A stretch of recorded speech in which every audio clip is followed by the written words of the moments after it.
Anda kembali menyaksikan Sapa Jember, kami tengah membahas soal sound horak bersama dengan komunitas CSSC dan juga Kiai Haris dari MUI Kabupaten Jember. Kembali ke Mas Arief, tadi terakhir kita singgung soal bagaimana perizinan masyarakat apabila tidak disetujui oleh seluruh warga yang ada di sana. Apakah dari pihak pengusaha sound horak ini sebelum menggelar acara tersebut ada kesepakatan dengan panitia, memperhatikan ada empati dan pendekatan humanis yang dilaksanakan begitu, Mas Arief?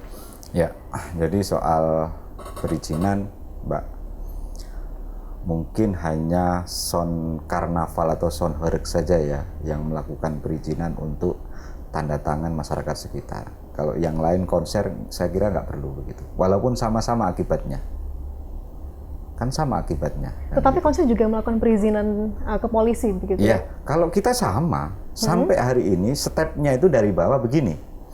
Jadi ketika ada mau karnaval, contoh karnaval ya, ini terjadi di Kemumas Pak Kiai. Nah, di Kemumas tadi malam itu ada karnaval, kemarin di Puger.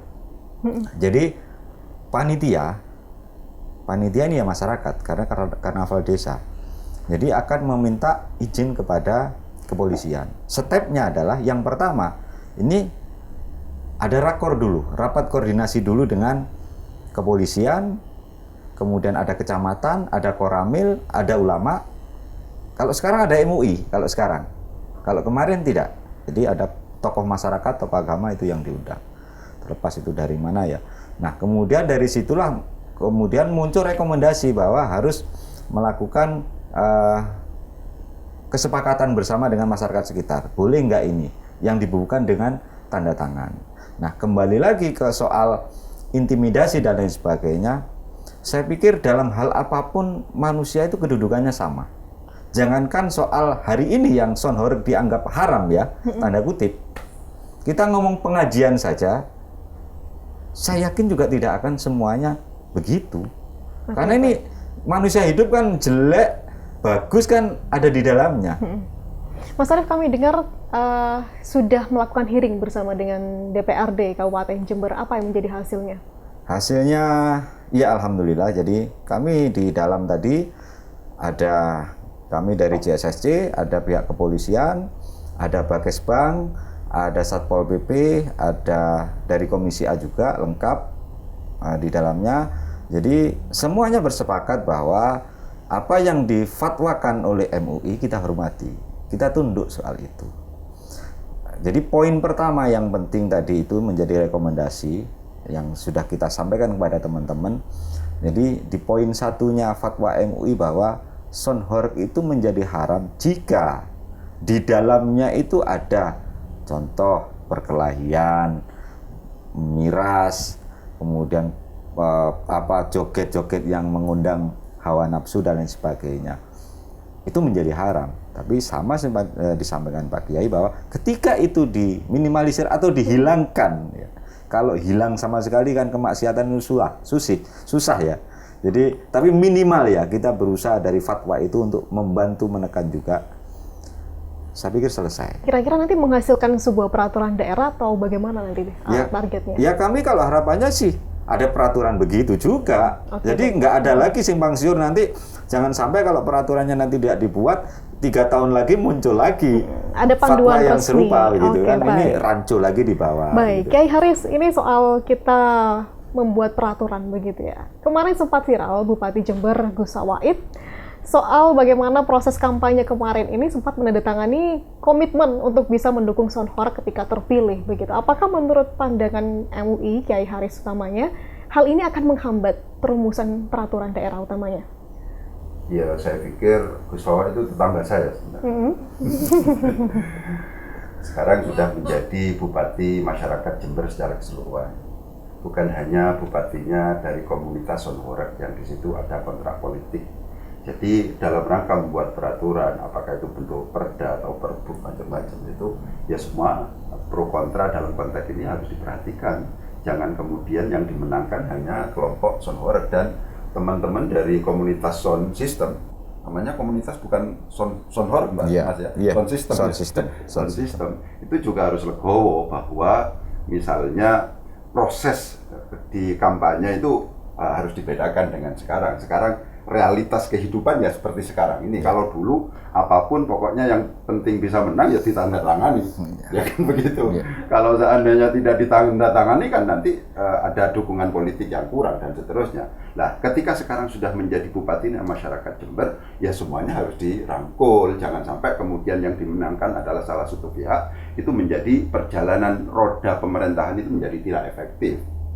Dan yang saya lihat Mbak Pia, seperti tadi malam mungkin Mas ya, ada gelaran di di Bangsal, itu banyak sekali koordinasi karena mohon maaf melangkahi fatwa MUI gitu ya, dan secara nyata.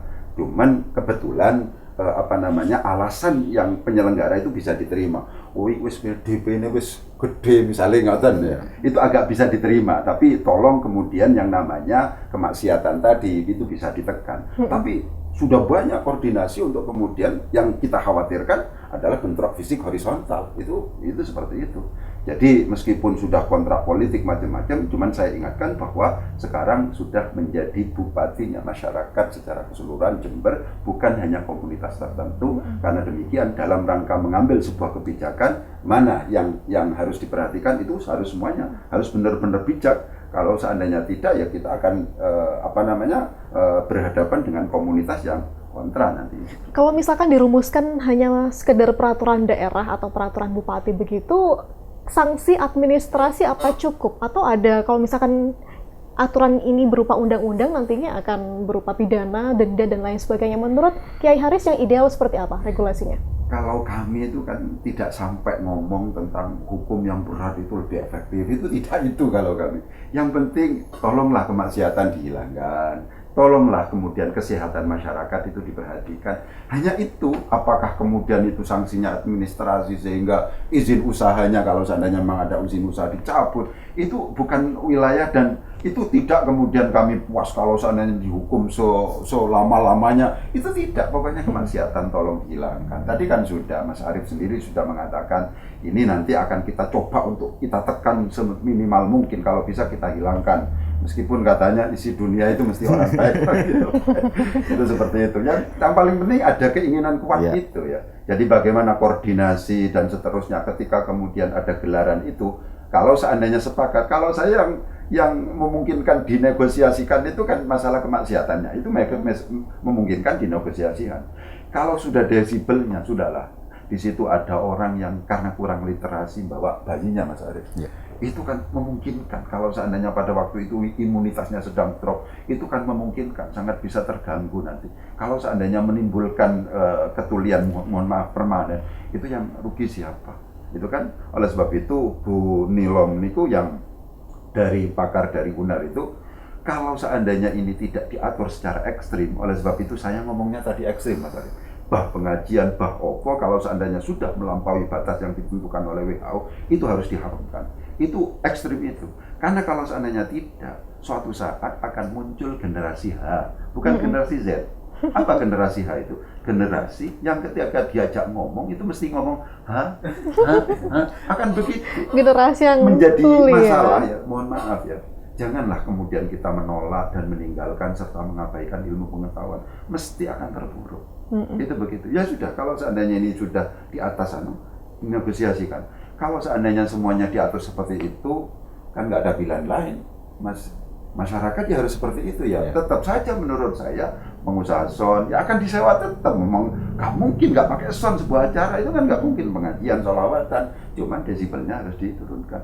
Masalah akan dihukum berapa itu bukan ranah kami, dan kami tidak kemudian misalnya puas kalau dihukum berat. Pokoknya maksiatnya tolong diperhatikan. Karena itu bukan wilayah kami untuk ke situ. Baik, soal fatwa ini artinya bukan hanya soal bagaimana menghukum, bukan hanya soal kepentingan sepihak, tetapi ini juga wujud kepedulian. Tidak hanya mereka yang merasa terzolimi atau disakiti, tetapi para pelaku seni sound horeg juga diperhatikan bagaimana saraf pendengarannya bisa sehat, begitu ya. Bukan hanya soal bagaimana masyarakat yang protes yang kita perhatikan, begitu Mas Arief. Tetapi masalahnya ketika ada masukan, kritik dan lain sebagainya mungkin dari netizen, banyak di media sosial, yang menjadi respon komunitas sound horeg ini adalah begitu emosional. Ada yang terprovokasi, marah begitu, ataupun menyindir. Nah, apakah ini makin memperkuat stigma bahwasanya komunitas Sonhorak ini tidak bisa diajak duduk berdialog secara terbuka begitu. Bagaimana menurut Anda? Ya, sebenarnya kalau ngomong netizen ya dalam hal apapun, kalau mereka kan ya ini kembali lagi pada masyarakat ya. Jadi mereka itu kan taunya hanya haramnya saja, tapi poin-poin di dalamnya itu kan yang tidak dibaca.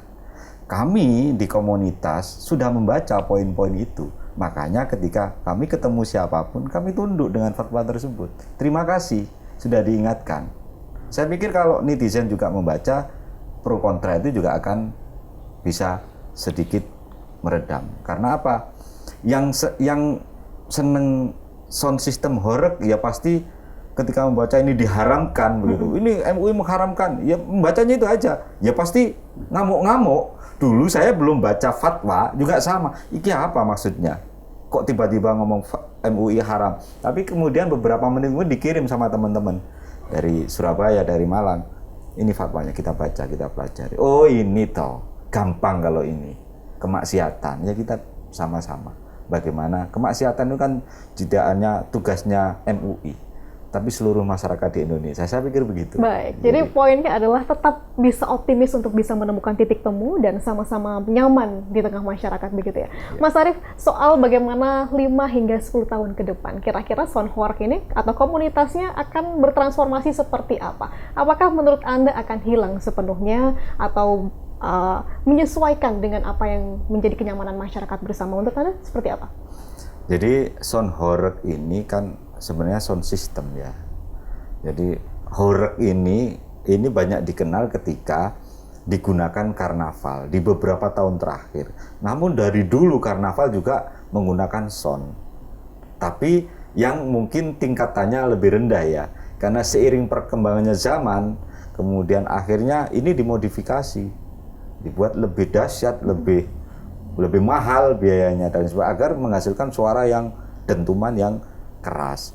Nah, saya pikir fenomena itu ya fenomena yang naik turun ya. Jadi mungkin 5-10 tahun ke depan ya kembali lagi ke sound system gitu. Jadi enggak fenomena horeg ya fenomena apa sih kayak musiman begitu. Jadi karena itu bukan dari dulu. Kalau soundnya dari dulu, Jadi fenomena ini ya karena memang lagi rame, akhirnya masyarakat ini pakai ini dan sebagainya. Tapi manusia itu kan ada bosennya juga.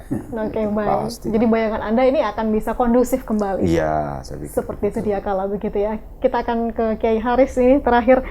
Bagaimana wajah Sonhorak yang menurut Kiai bayangkan beberapa tahun mendatang, apakah bisa lebih santun, bisa bertransformatif sesuai dengan keinginan masyarakat atau bagaimana?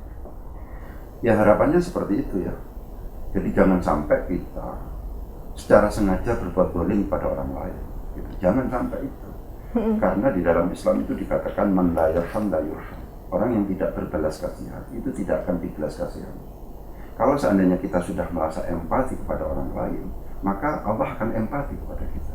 Kalau seandainya kita tidak empati kepada orang lain, maka Allah juga tidak akan empati kepada kita. Perasaan semacam ini menjadi sangat penting agar kita itu tidak pokoknya. Padahal itu jelas ada yang ini. Temuan-temuan dan seterusnya para pakar saya yakin oleh Mas Arief didengar dan seterusnya. Itu yang kemudian akan bertransformasi lebih humanis, lebih tidak mengganggu dan seterusnya. Kalau seandainya sudah yakin bahwa ini para pakar dan seterusnya temuan penelitian itu adalah mengganggu dan diteruskan secara sengaja, yaitu tadi. Jadi man la yarham la yurham. Jangan salah kalau seandainya suatu saat kemudian ada sesuatu yang dalam bahasa kita man la yarham la yurham itu koyok walat ngoten lho walat gitu loh. Itu kan memungkinkan gitu ya, memungkinkan seperti itu. Saya yakin semuanya kalau mengaku atas nama Muslim, sopo sing gak kepingin masuk surga kan? Kepingin masuk surga kabeh, terakhir indungnya ke sana. Dan menyakiti orang lain, kemudian menjadikan orang lain tidak nyaman dan seterusnya, itu adalah harus dijauhi oleh seorang Muslim. Itu kan begitu. Baik. Insya Allah akan lebih humanis dan seterusnya. Pokoknya mau mendengar, mau berdialog seperti sekarang ini. Baik, indah rasanya kalau misalnya kita bisa bertemu, berdiskusi, dan saling menerima begitu pada akhirnya. Terima kasih atas segala informasi kasih Kiai Haris, dan sebelumnya juga ada Mas Arief. Terima kasih atas segala informasi yang diberikan. Mudah-mudahan kita bisa bertemu di sebuah titik kenyamanan bersama. Kita sama-sama sepakat dan saling bisa memajukan daerah dan Indonesia, begitu ya capaiannya. Matur nuwun, setelah ini selamat kembali bertugas kembali. Dan saudara, tadi perbincangan kami soal Sound Horeg. Hari ini kita mendengar dari dua sisi, yang satu menjaga nilai dan yang satu memperjuangkan ekspresi, begitu.